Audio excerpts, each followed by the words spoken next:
All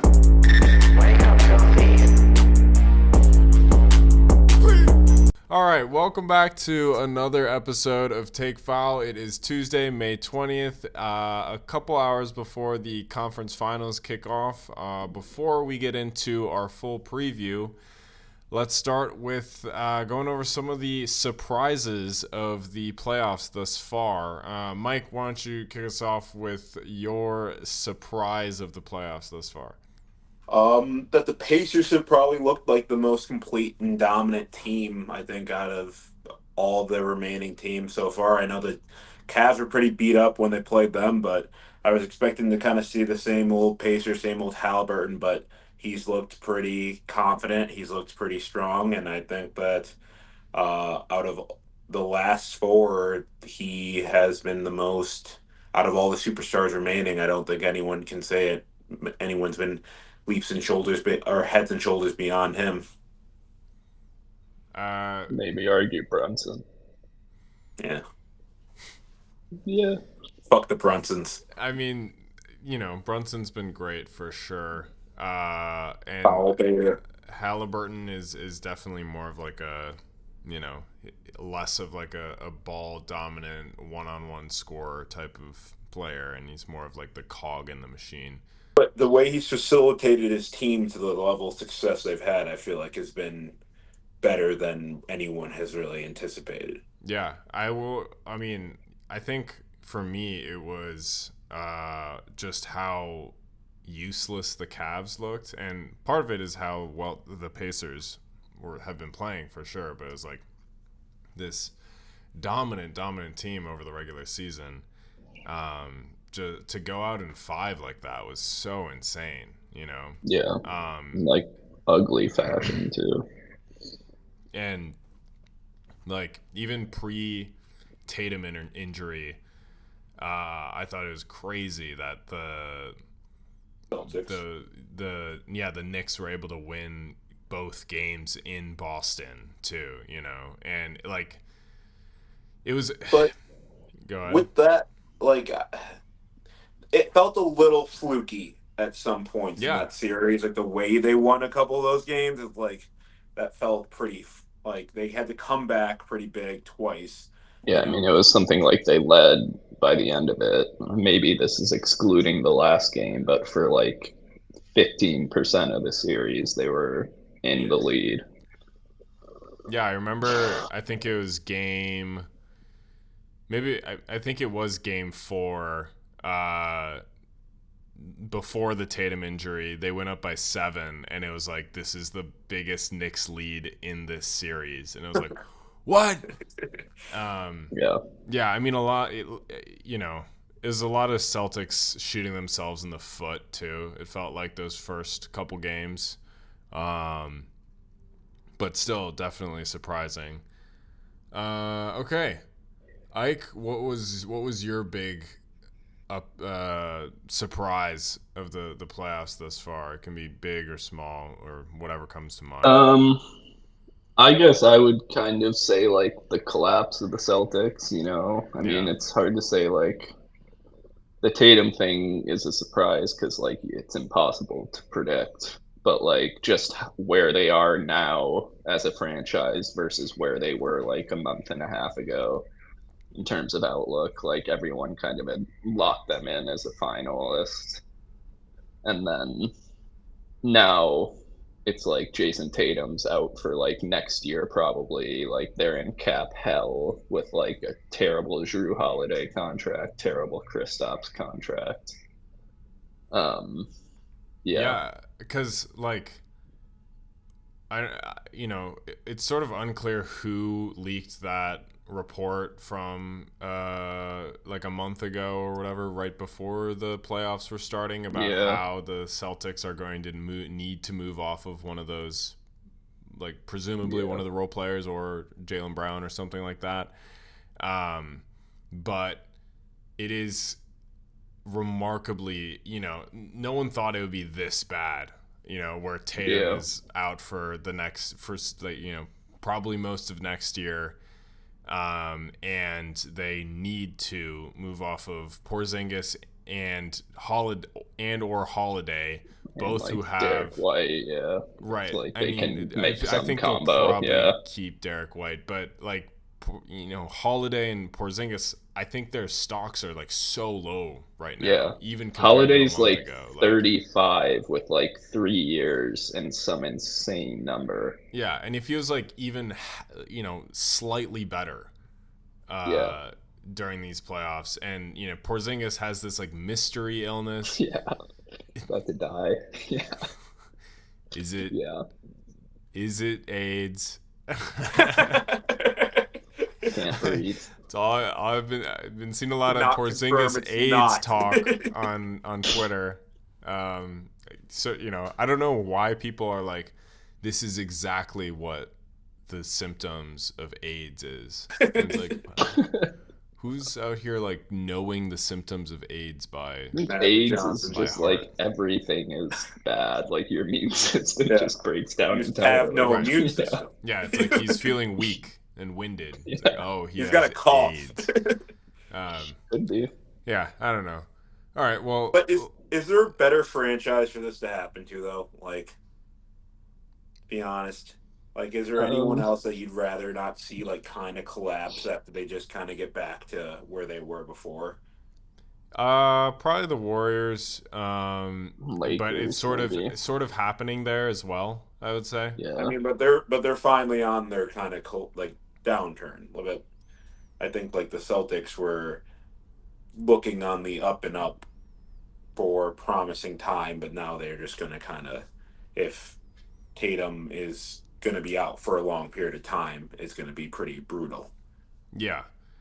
I mean, like, I will say I kind of don't hate many of the individual players on the Celtics, but yes, I agree. Like, I'm completely okay with the Celtics Fan base. collapsing. Yeah. All right. Well, let's move right along here. Should we start with bets? All right. Sure. So best series bets, I can go first. The one I liked, this was in player specials on FanDuel. It was Cat to record 10 plus rebounds in every game, which was at plus 370, which is pretty great value for a guy who is the number one rebounder on that team. And I think he should be able to do this if he stays out of foul trouble. I don't think the Pacers are a super heavy rebounding team. They like to get out and run too. So a lot of like the offensive rebounding stuff should be open as well. Yeah, I like that. I actually had the same one as you, Sam. He's also like minus 450 to win, to have the most rebounds in the series. And I do think it's like I was telling you yesterday, it's a Karl Anthony Towns series we're about to see here coming up. So yeah, we'll see, man. I think, and then I'll just go again because this is sort of related to this, and it's Mitchell Robinson to record a double-double in any game, which is at plus 140. So it's a bit of a hedge on the Cat one, because if Karl does get in foul trouble, then they will go with Mitchell Robinson for heavy minutes. And, if he can hit 1 or 2 free throws and hit a couple, have a couple dunks, he should be able to get to 10 points. I have my doubts, but I could see it happening at least for one game, and I think it'll be a long series. So shoots 60% from the free throw line, right? 60? It seems high. Yeah, it seems high. Is it 50? I don't know. Ike, you go, and I'm gonna look this up. So I'm curious. He shoots 40%, 39%. That's Is this Yeah. for his career or this year? For the playoffs. For the playoffs. Okay, there you go. yeah. My bet for Wolves OKC is firstly the under tonight. I think What's these it at? are 217.5. I just think these are the two best defenses each team has played by a wide margin, and I Mhm. think it's going to be like we're I still don't really know even like what the matchups are going to be necessarily. Like I think there's going to be a lot of figuring them each other out in this first game, especially because also the regular season was like the matchups were so weird with like a lot of players missing for both teams in every game. Mhm. So I just see this one as kind of like a scrap. Uh, my other one was Ant Edwards, Western Conference Finals MVP plus 360. Okay. If the Wolves win the Western Conference Finals, he's probably going to win that award. So What was the series? This because the series spread, the Thunder It's were five, pretty heavily favored, right? five, and yeah, it's Thunder and five essentially. Right, but what was like the like, series like odds? Let well, me see. Oh, so it's plus 295 for for the the Wolves, Wolves, yeah, and then presumably if the Wolves win, it will go to Ant. So yeah, I like that yeah. extra Great value on value. top as well. I Um, will say, Ike, the like you would think that it would be sort of like a defensive minded series, but I think that like the old um some of the older scores are actually pretty high scoring. year Yeah, and or from yeah, this it year was a high scoring but again, series, yeah, weird games. right. It was like I think it No was like no Gobert, Gobert. like Yeah, no right, Randall, no Holmgren for a couple of them. yeah. So Yeah, it was a lot of like And I think if you look Terrence at Shannon running up and down, if I remember. yeah. Yeah, Jalen Clark went off. yeah. Go ahead, Mike. and if you look at the like at I look at the Thunder's over unders throughout the playoffs, they have not gone been going over very often. And I don't think you guys have been going over in very many games either. Yeah, I mean, generally speaking, I feel like we really haven't seen a ton of like huge scoring outburst type of series in general. You know, they've all been No, sort of hanging around that 100-point mark. Yeah. And it's been a lot of like just tight defensive possessions for a lot of these teams. Even like even with the Thunder, I mean the Nuggets playing zone against the Thunder, it was like though that just inevitably slows down those possessions. And I hmm would expect to see the Wolves play a little zone against the Thunder as well. I don't know how much we'll do it. Maybe like the non-Gobert minutes. We'll see. yeah. I also had Knicks to be up 2-1 at some point, plus 124. Plus, wait, that's a bet just to Yeah, be up 2-1. Like, It's in the just series you mean like just after three through three games? games. Yeah, Yeah, oh, yeah. okay, oh, okay. Oh, My Indiana up 2-1 after 3 games and the first round hit too. That was a great bet. yeah. uh, Mike, you had the cat one that I had, and then what else you I had? have I have another cat one. Carl Anthony Towns recorded one made three in every game played in the series, plus 145. It's been kind of weird with Yeah, it has threes. been He hasn't been weird. shooting as many, but No, I I just think that he has more than the he has the ability to do so, and I don't know. I think this is a big cat series coming up.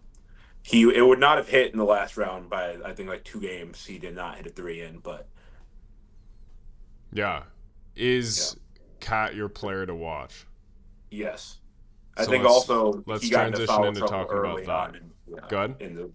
I think he got into foul trouble early on in games in that last series where it kind of hindered his ability to do so. But um, That's not infrequent.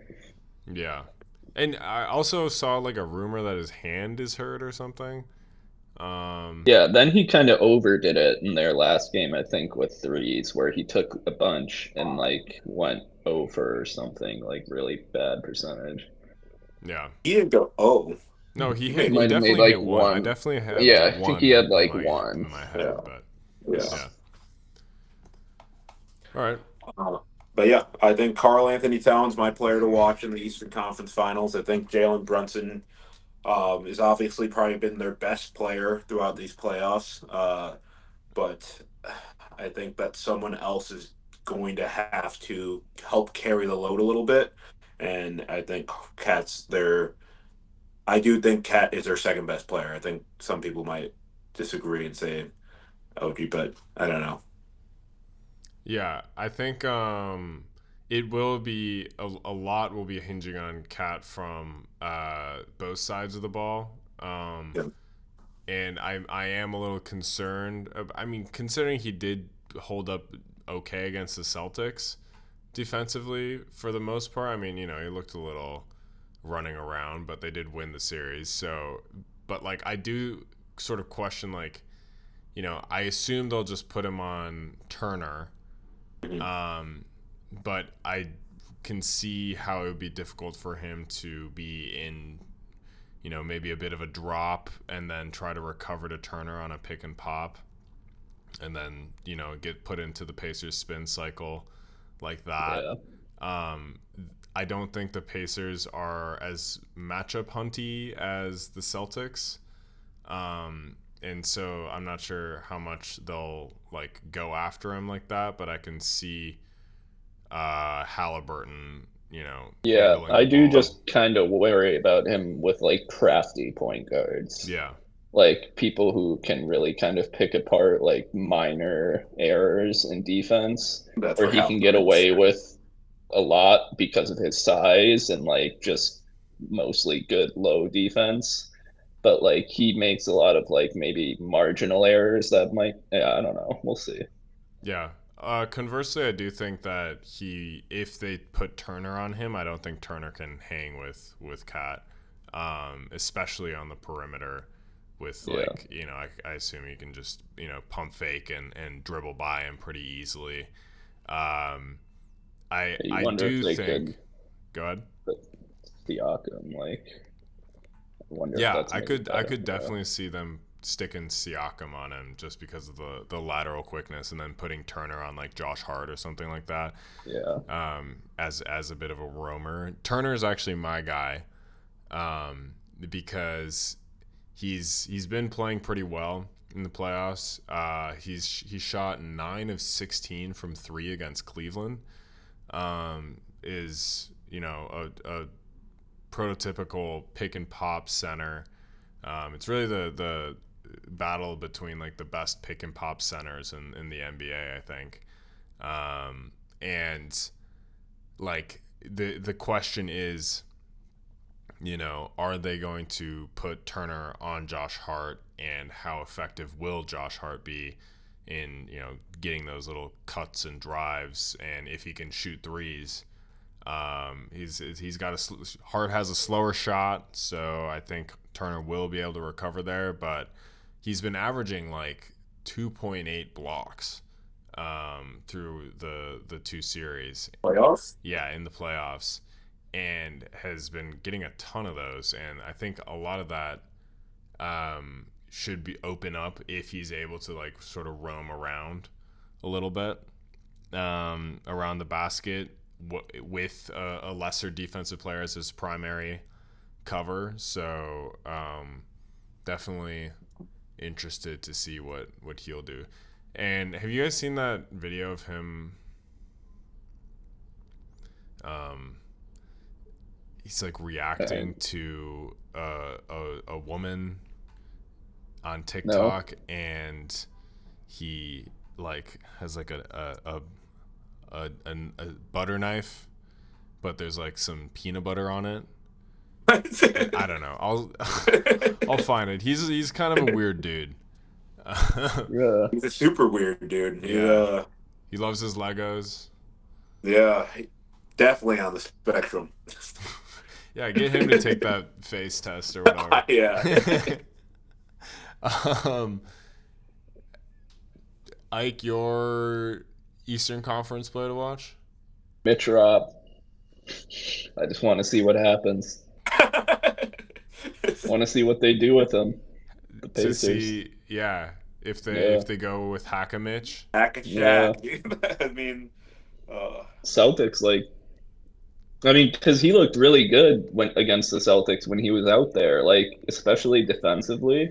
Like, Yeah, I thought he was, like, really effective but then it's just like they foul him once and he's gone. Yeah, It I was mean like, I mean that decision was criticized by Missoula, where he just got them into the bonus, and Jalen Brunson's like, hold Yeah. hold my Foul baited the beer, whole time. Oh, y'all Yeah. are over the foul limit, like Yeah. it's time to Yeah. eat. some added value. So, but like that sort of is a testament to how dominant Mitch Robb was on both sides. That it was a great day on Twitter when ESPN put out the bigger than basketball tweet. You see this, Ike? No. They showed a clip of the Knicks crowd like cheering really hard after he made a free throw, and they're like, "It's bigger than basketball," like orange heart, and it's like, Yeah. oh God. Yeah. It's not like he's blind. Yeah. As someone who was a sub 5,500 free throw shooter in my time, it can be pretty daunting stepping to the line and just having no clue what to do up there. So I think that was a good moment from New York, from a fan base that can be pretty tough on their players. Yeah, you should have showed the video where he airballed the one like right before that. Yeah, I would also add that it's not bigger than basketball. It is basketball, actually. And Your six-man center. Yeah, I don't think it gets backup center I don't coming think on. it gets By any bigger definition, than that. it is basketball. Yeah. I would also venture to say your form is probably a little bit better than Mitchell Robinson's, Mike. I mean, he's shooting with one hand. Like, I don't know what's going on there. How'd he shoot get this underhand, far? bro. How do you get this far not doing that? Is my Just question. shoot underhand. No one tell him not to do that. No one wants to be made fun of, and he just needs to change his form and shoot underhand. I mean, Sohan started shooting one-handed and improved his thing, and he was not afraid to do so. Time for Mitch Robb to go in between the legs. Swallow his pride. Swallow his pride, exactly. Okay, let's move on to the Minnesota Thunder series. Ike,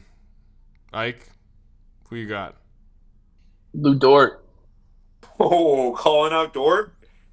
Well, just in terms of like, he'll be guarding Ant, and he'll be the guy that they'll probably like funnel the ball to, like out of their perimeter guys. Like they'll try to get it out of Shea's hand, and it'll be really important whether or not he makes shots. Yeah. So, I think we'll see. Like with Dort, he actually in the Nuggets series, I believe he was I think he was the favorite, still a plus like 300 or something favorite, but still the favorite to have the most threes in the series, which I thought was made, which I thought was really interesting. And he is certainly capable of hitting threes. What he's incapable of doing is putting the ball on the floor. Anything else? Yeah. After like layups. And so like if there's a way to funnel the ball to him, close out on the initial shot, make him go to the basket, and like then that's great, he can't do anything after he like the wide open three is taken care of. He's a 3-and-D specialist. I don't know why we're trying to change his role right now. He's never been asked to have to put the ball on the ground. I mean, That's the idea. I don't disagree. The idea is the opposition is to do that. Yeah. Oh, you guys are talking about what the Wolves have to do. Yes. Okay. Yes, from a Wolves perspective. Fair enough. That's what you want to do. I mean, it is incredible, like how, people talked about how chaotic Carl's drives were to the basket. I was like, look at this guy, man. Yeah. He goes downhill, nothing good happens. Have you seen the clips of him dribbling with his eyes down? It's tough. Oh, no. It's tough. he's doing the Luke Bishop. Yeah, it's not great. I'm a dork guy. Yeah. You guys know that, but Damn, it's son. not. It's not great. Yeah. Shout out to Luke, man. Okay. My player is Dante DiVincenzo. Who's my Wolves option? Yeah, so Dante is through this playoffs so far is the worst volume shooter in the NBA. And he's shooting around 25% for the playoffs. Has just been, and it's a little weird because it's like when the team is playing well, in like the games where it was not Game 5 against the Lakers or Game 1 against the Warriors, where the entire team just shoots awfully. I guess it's like what I'm trying to say is like there's bits and spurts where it seems like Dante is playing well. Like I think he had like a huge and one against Rui Hachimura down the stretch in Game 4, and he's had some moments. It feels like but generally he has like impact been, plays on defense too, where yeah. I don't know if I'd say he's been good defensively, but he's always trying and he's always seemingly confident. Yeah, he's trying for sure, and he's certainly capable. I think is the main thing. What I worry about is, of course, this shooting lull. It's something that we saw at the beginning of the season, where he just can't hit open threes, and no one knows why. And then also, I think he's a pretty turnover-prone guy. When he's running around and trying to make a pass in the air, or he'll put a forearm shiver into someone while he's trying to create separation, and that had happened a number of times against the Warriors. And the Thunder are the best team in the NBA at forcing turnovers, so like it could really go either way, and it could be a little bit of both, where he shoots pretty well but still does a lot of stupid shit on offense. But I think he could definitely swing a game or two with his shooting, and that's why he's my player to watch. Mike? I got two actually, one from each team. First one, Julius Randle.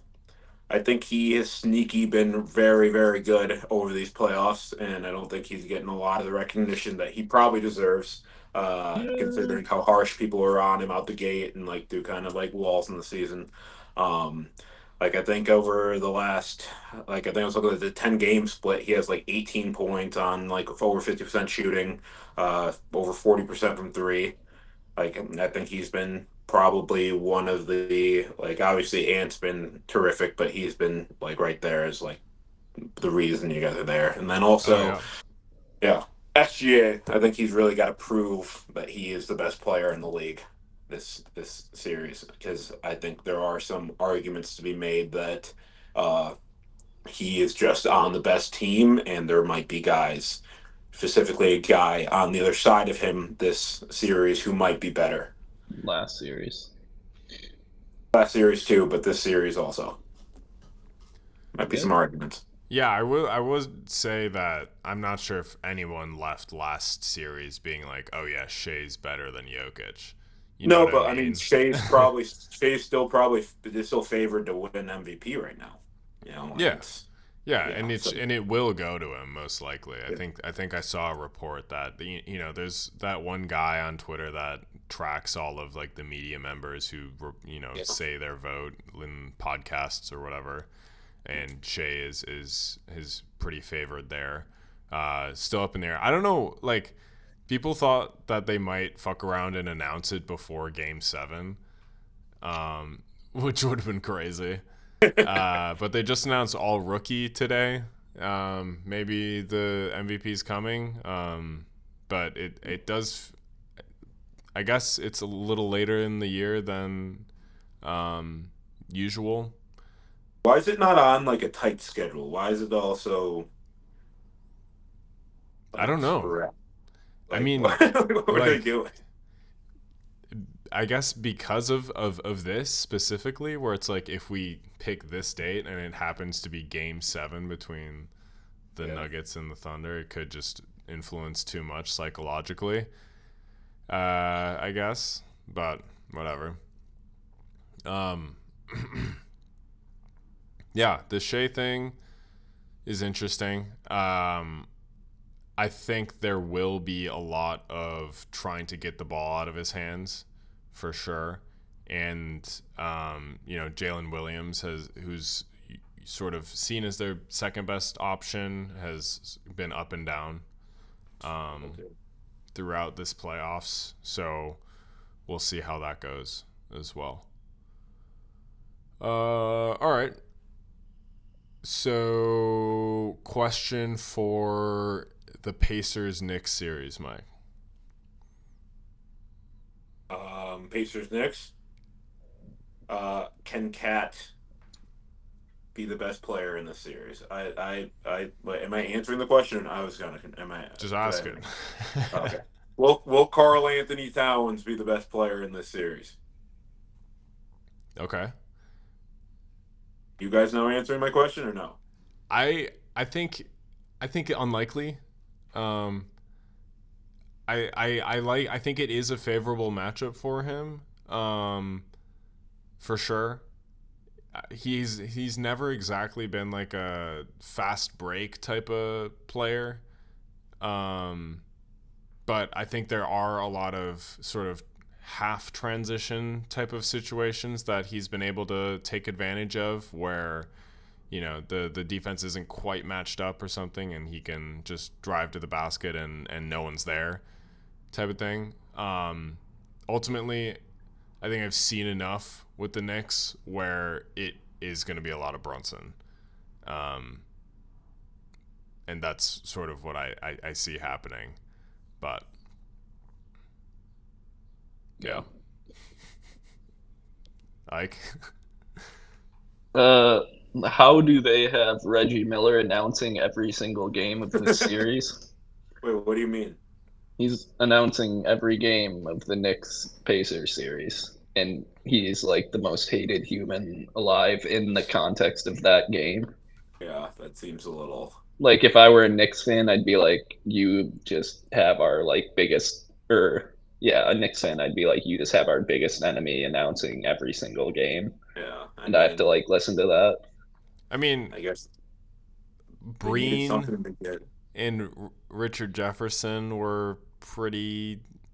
Yeah, I New mean, York there's tilted. another thing.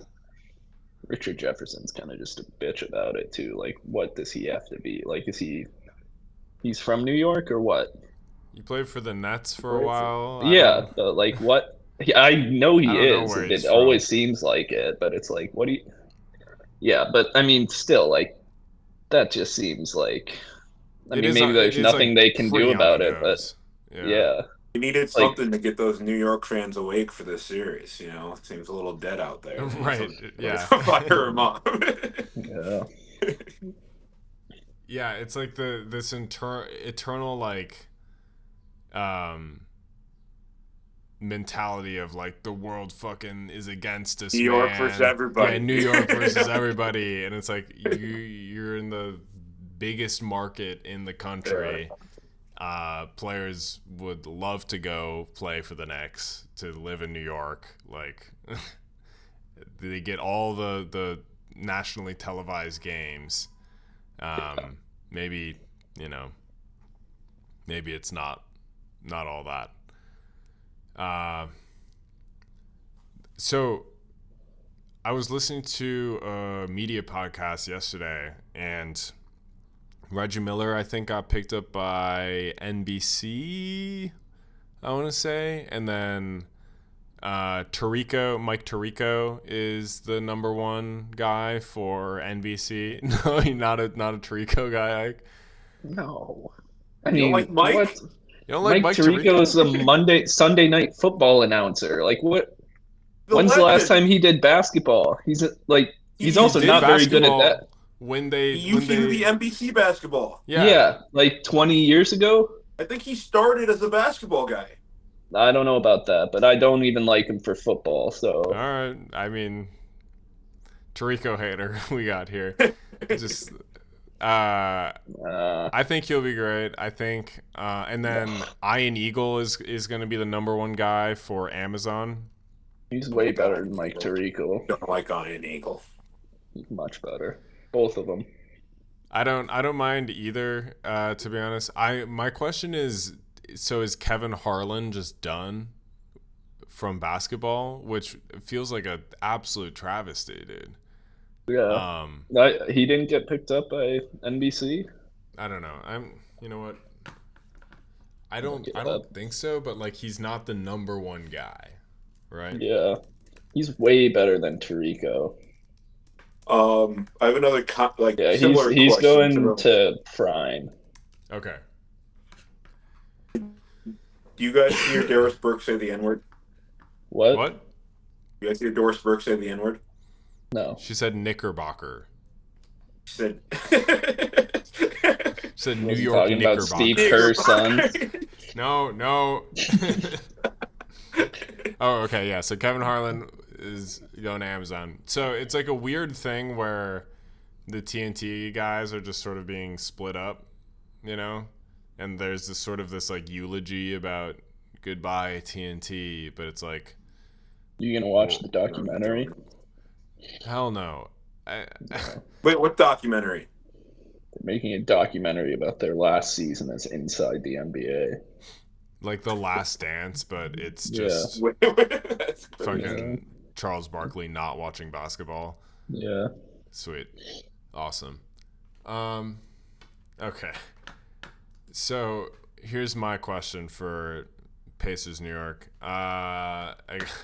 It's more serious, I guess. It's not that interesting, but it's like, can the Knicks slow the Pacers down?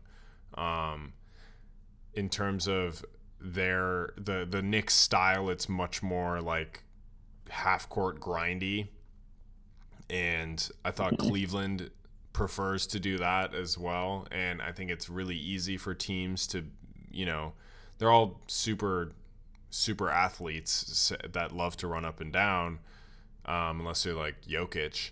So it's easy to get caught up in like the Pacers transition style basketball of up and down, but that's exactly how the Pacers want to play all game long. Yeah. And if the Knicks play that way, I think they are at a severe disadvantage and will consistently be put out of position to defend. So I think Cleveland really, struggled with that, and I think also the Pistons had some aspects of this sort of run and gun kind of thing to use their athleticism with like Asar Thompson and Ron Holland and stuff, guys that just can't shoot but can really run and attack the basket and stuff. And the Knicks sort of struggled with that, whereas the Celtics were just trying to like run as many pick and rolls as they could to get Brunson on Tatum or Brown. Yeah. And the Knicks were sort of able to game plan out with that a little more. So that, I think that's my big thing to watch for Pacers Knicks is the pacing. I actually saw an interesting thread on Twitter this morning about that was kind of addressing that, Sam, about a guy who was saying that um, the way the Knicks can slow the Pacers kind of movement down is through Brunson, and through like the foul stuff. Like he Yeah. did draw like the second most amount of fouls per game, and like just that act of slowing it Dude, I down. heard that Get stat, balls. bro. It's crazy. Yeah. Yeah, like I think that is something that kind of goes unnoticed sometimes. It's not in the actual like game clock, but it does slow down teams pretty effectively. Yeah, it slows down the real clock. Yeah. Where it's just like this game is they all just sort of are stagnant, and it's hard to get momentum when the whistle keeps getting blown, for sure. My question for OKC Wolves is, can the Wolves make an entry pass? we saw Denver struggle pretty mightily, especially in Game 7, with making an entry pass to Jokic. And I can see the Thunder really collapsing on Julius Randle in that sort of interior way. I think the Wolves can shoot a little better, for sure, but I can still see the Thunder collapsing on him like that. And I don't know. I really don't trust anyone other than Mike Conley to effectively throw an entry pass into Julius Randle in the post, or Naz Reid for that matter. And so I'm looking out for that entry pass. Yeah, it does seem with Julius like maybe like almost half the time though he'll get the ball at the 3-point line and then just turn it into a post up. Yeah. Like it's a lot of the time it just feels like broken possession, just get down there and shove. But like, right, yeah. He'll like post up like a foot in from the 3-point line and then dig his way down. High. Yeah. Yeah. He doesn't mind doing that. I don't really think anyone besides Conley's ever really been able to throw an entry pass. Like that's true, yeah. This team. Like, no. But it's the hardest team to throw an entry pass against. Yeah. Yeah. Mike, you're making a face.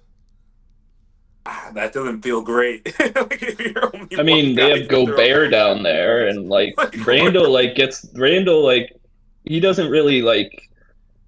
Again, he gets it like higher up than usual. Like I don't think it's much of an entry pass thing with him that often. Like obviously there are times where you run that, but it seems like he creates a lot of that himself. Are we concerned with the fact that they have a lot of different matchup options they can go with you against you guys defensively? I mean, I think like obviously it's better to have more options defensively, but like I don't really know. I think Julius is a pretty bad matchup for most guys on their team, the way he's been playing this offseason. Like, he can bruise Chet. Jalen Williams, like, is a decent option, but he's kind of small. And, like, Julius Randle, like, last series, like, you would see him posting up Draymond 1v1 and be like, now is not the time. And he like did incredibly well against him. So it was kind of like, you can double him, but like, that's. What about an Alex Caruso matchup? That's what I was going to say what I am worried about is Caruso just absolutely hacking the shit out of him. And then the refs just not calling it like we saw in Game 7. Just happened. Yeah, with Jokic. Just wrestling Jokic. It's just, I mean, and he's extremely strong at 6'4" too. So I'm definitely worried about that for sure. And that's definitely something that I'll be looking out for.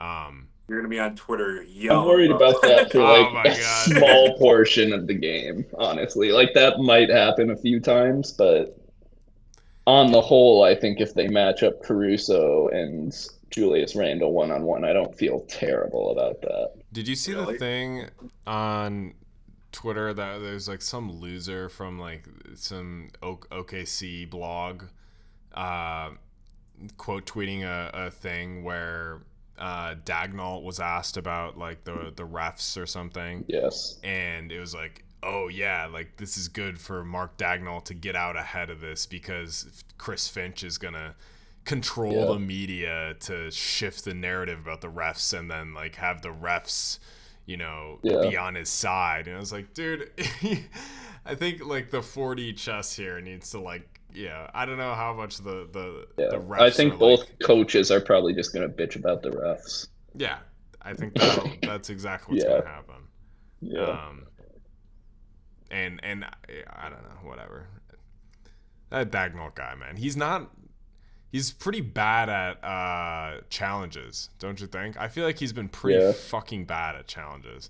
Yeah, I haven't he had noticed. he had Has he a been? ton of really weird ones against Denver. Like Yeah, every like like early too. Like yeah, early, Oh yeah. he'll just like look up at the monitor and be like, ah, Yeah, just like and then lose lose his it, mind. and just lose it. And I was like, I Yeah. mean, I guess that's part of being a younger coach. Ike, your OKC Minnesota question. will the Wolves be able to shoot 3-pointers?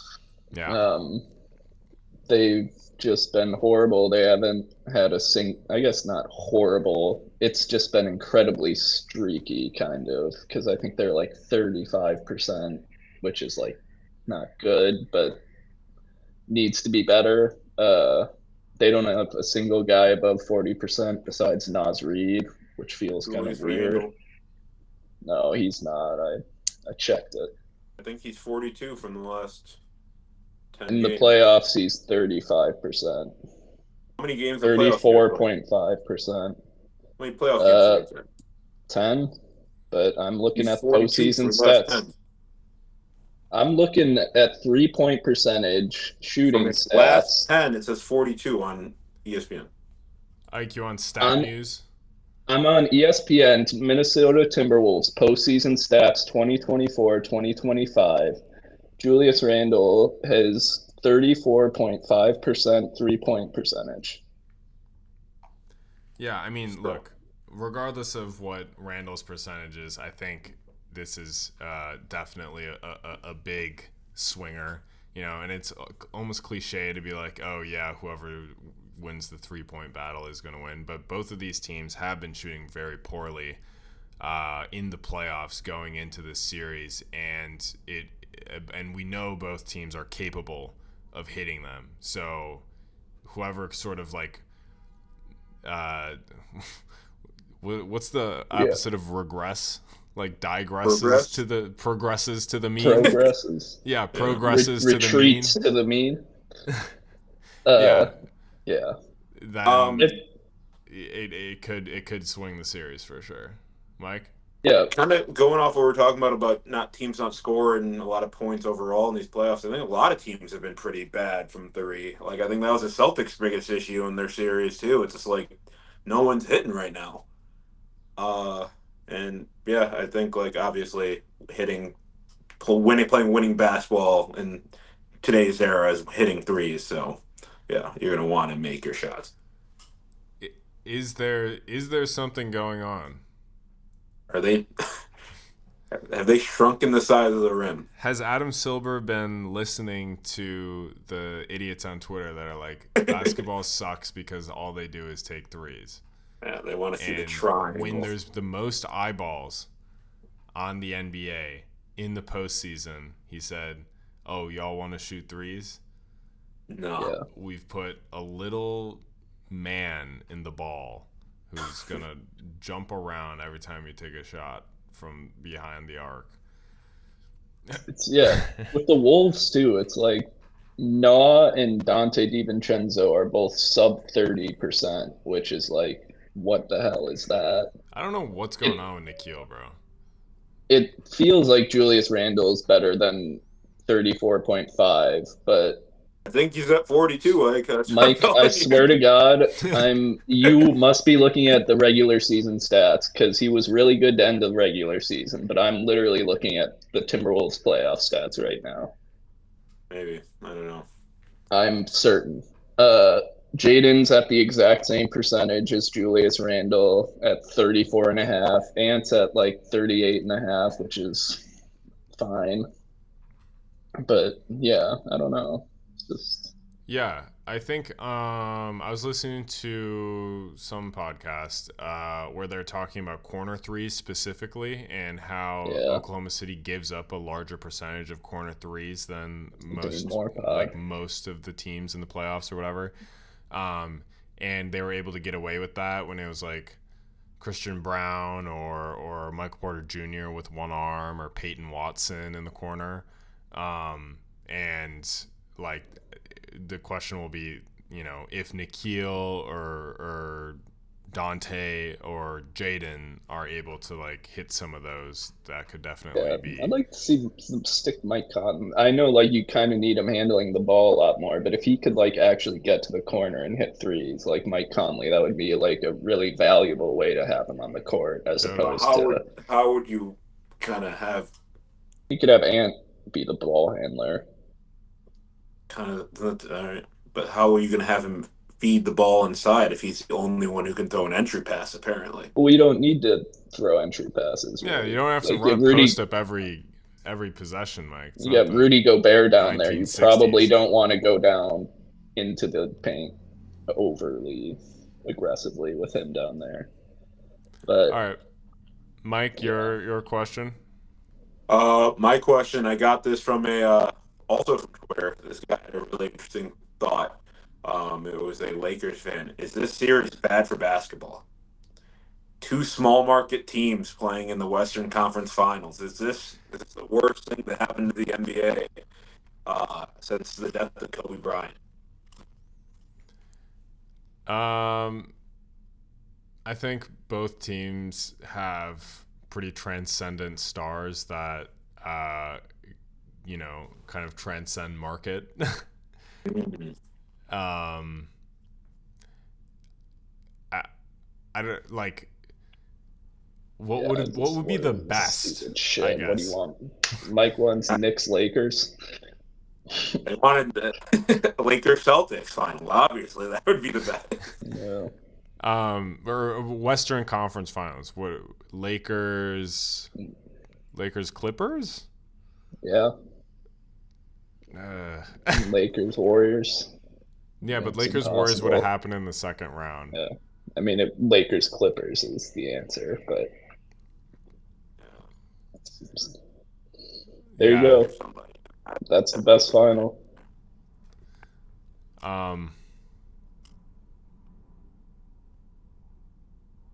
All right, predictions. Wolves in 6, maybe 5. I have Wolves in 6 as well. I see them finishing it out at home if they are to That's a good point. do it. I think it would be difficult to win on the road. It's honestly for the better that he's gone for this purpose. Yeah. Let's go Wolves in 5. We have Wolves in 5. Okay. And Wolves then in 5. I don't know. Who do you got? What do you got for the other one? I have Pacers in 7, bro. I kind of want to do that, I but want the I'm like Knicks to too win. afraid. I want the Knicks to win, but I think the Pacers have looked to be the better team. I think the I Knicks kind have of been- feel like the opposite way. I do think the Pacers have looked better, but like I'm having a tough time picking against New York, yeah, even though I want to. they're top. Fuck The it. New York's top end talent is probably better, but Yeah, I'll go Pacers in 7, then Wolves again in 5. oh, so Wolves Pacers final. That Wolves in actually 5. might be Adam Silver's nightmare. Yeah, that would be. I hate watching the Timberwolves play against the Pacers. It might just be that one game, Yeah, I starring mean, that's a one, tough but game for sure. they do just like control pace and make it just nonsense, like just madness. It's Yeah. just like They love the any, chaos. yeah, Um, but yeah, yeah, I mean, look, I don't know if Obi Toppin is gonna be like turning into God, fucking prime Steph Curry again, but yeah, we'll We'll have see. to see. All right, well, we'll wrap it there. Okay, hold on. Let me get you back in here.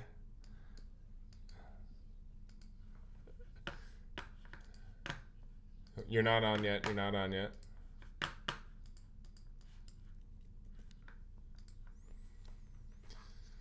Coming in 3, 2, 1. All right, we got Mike back. Predictions, go. Thunder in 6. Knicks in 7. All right. Opposite of Ike and I had Wolves in 6, Pacers in 7, and Ike, you had. You had Wolves in 5. I had Wolves in 6. Didn't No, I had Wolves in 6. I had Wolves in 6 too, but Okay. we both agreed to switch it to Wolves in 5 because that's how it Okay. goes. I didn't realize. But Then yes. Wolves in 5 and again in the finals. Wolves Pacers in the finals. Wolves in 5. Okay. Yeah. Mike, your finals. Superman, Thunder, Batman, Knicks. Ant-Man. To the city of New York, them losing or winning. I think the heat melted your microphone. Yeah. I don't know. Just do. Write it on a piece of paper. Yeah. We'll say it out loud. Just say it. Just say it. 6. Knicks in 5.